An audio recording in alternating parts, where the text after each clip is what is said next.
Facebook এবং YouTube এবং টিকটকের মধ্যে ভাইরাল একজন আছে যার নাম হলো ওমর। তার কথাগুলো যুবকেরা ফলো করে এবং শেয়ারও দেয়, কপি লিঙ্ক করে করে ফর ইউর মধ্যে নিয়ে যায়, ভাইরাল করে দেয়। আমি গতকালকে তার একটা ভিডিও দেখলাম, তার মায়ের মানে সে কেমন এটা আমি জানি না, তবে এই ভিডিও দেখার পরে আমি দেখলাম যে মা পাগল ছেলেটা চোখের পানি ফেলাইয়া মায়ের জন্য কান্দে।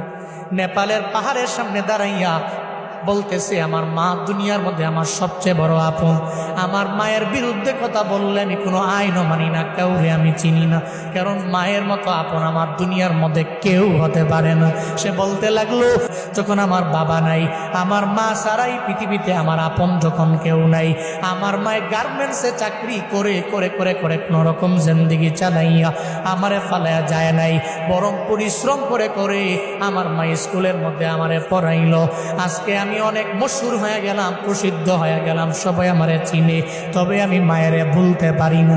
নেপালের পাহাড়ের সামনে দাঁড়াইয়া বলতে লাগলো, মা জীবনে কোনোদিন আপনারে আই লাভ ইউ মা বলা হয় নাই, আমি আপনারে ভালোবাসি, আমি আপনারে পছন্দ করি, এটা বলা হয় নাই। ওমর নামক ওই ছেলেটা বলতে লাগলো, এরপরে আমার আপন আমার নানি, যদি জীবনে কোনোদিন একটা হেরিয়ার গাড়ি আমি কিনতে পারি, আমার মায়েরে ওঠামো, আমার নানিরে ওঠামো।